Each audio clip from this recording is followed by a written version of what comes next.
Hey pond fans, I am here to talk to you today about bees, which it's summertime is coming on. The bees are starting to show up. Those of you that live next to the desert, mountain range, or somewhere near a boxed bee colony, you're probably seeing some bee activity around your pond. I'm at the Silver residence right now, and they've got lots of bee activity because, of course, they live in this wonderful desert mountain range right here, which draws in quite a bit of bee activity. And for those of you that live out on the edge of the desert or next to a desert mountain range, a mountain preserve, you know that bees are about a fact of ponding life. So anyway, without further ado, I'm going to flip this around and show you how wonderful these bees are. So here's the Silva pond. Look at how clear that water is. Can you believe that? Those fish look like they're flying rather than floating. If it wasn't for the ripple in the water. So, and over in here, when we first got here, there was a couple of little frogs right over here that hopped under this log. And then we got a nice little creek that rolls up and into a wetland area. That's a biological filter you're looking at right there. And then boom, there's that desert mountain range and all the wildlife that comes in to help the Silvas enjoy this wonderful, organic, cool, refreshing water source. And then right down here next to my toes, look at all these girls flying around down here. Now, these girls right here are my favorite. See how they're right next to each other? And they just don't mind at all. Oh, she minded a little bit. But this other one doesn't mind at all. See, you can pet them. You can name them. This one here, this is Flo right here. See that? Ain't she cute? All right, she's cute. And see, I'm not getting stung. They're not attacking me. And they're just friends. Look at that. And so many people call us and ask us, what do I do about these bees? Well, I have with me today one of the foremost bee experts in Arizona, Cricket. And those of you that know bees know Cricket probably, and if you don't know bees and you're scared of them, you probably don't know Cricket.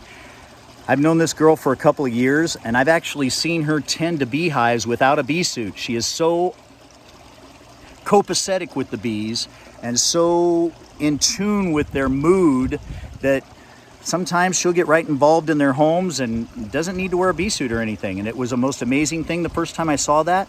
But this woman is as unafraid of bees as anyone I've ever met, and I'm pretty unafraid of bees.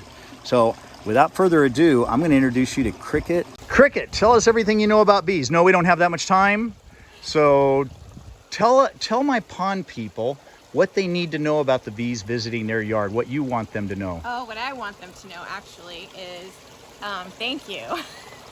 Thank you for having a pond, because imagine your house is made out of wax and you live in Arizona and it's 115 degrees. Well, if that happens and you don't keep it cool, it's going to melt. And that's what this pond is doing. It's helping bees keep their home cool. So what bees do is they collect water.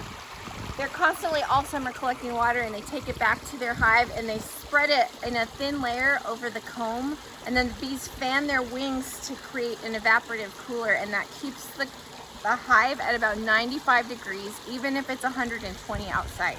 So if they don't have water to do that, that comb is going to melt, and that means all of the bees will die. So thank you for having a pond.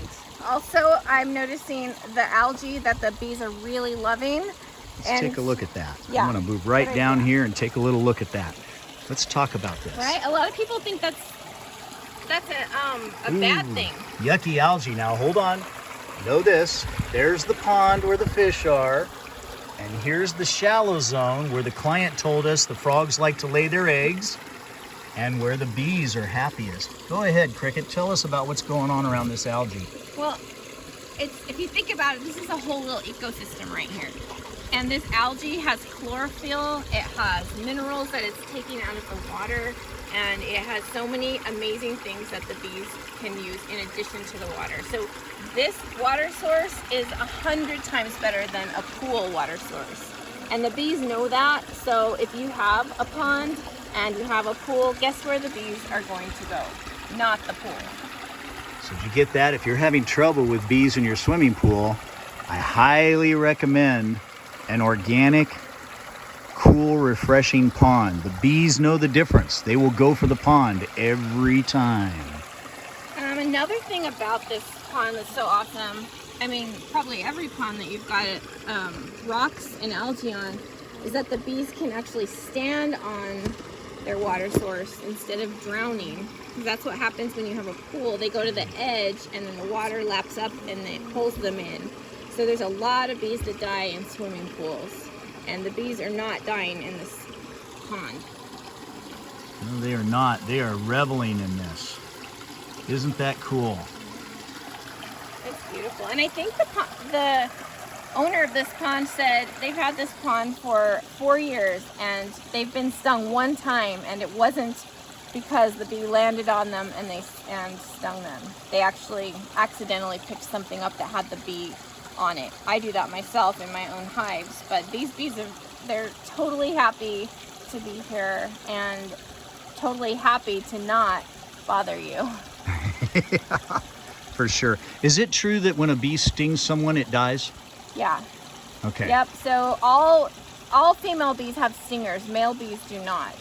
And so the female bees, when they sting you, it pulls their stinger out, which also contains part of their organs, and so they will die. So bees don't want to sting you. So they're definitely not motivated to sting you. No. No, they'll only do it in self-defense. And she mentioned that the owner said that one bee has stung her, and that happened because she was being fastidious. She reached in the pond and grabbed something that she didn't like, and when she did that, she grabbed one of those bees. And look at all that bee activity going on. Those bees do not want to be grabbed, but they also don't want to bother us. No, they're fine. And in fact, you can pet them and play with them. They're just absolutely not going to bother you. So don't be nervous around the bees around your yard. Look at those bees all packed in there gathering minerals. They're right there at the mineral line of the water gathering minerals, just like Cricket was saying. So Cricket, we need more bees, right? Yeah, we do. Why do we need more bees? We need more bees because bees pollinate our plants and our plants that have food sources for us. Look at all those flowers in this yard. The bees love it here. Lots of flowers. Isn't that pretty? And we need bees to get the flowers.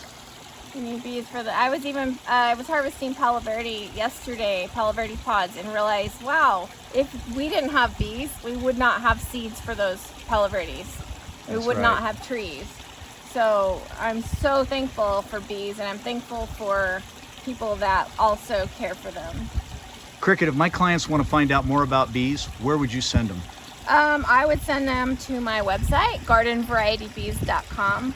And also, if they're interested in becoming a beekeeper themselves, go to the Arizona Backyard Beekeepers Facebook group.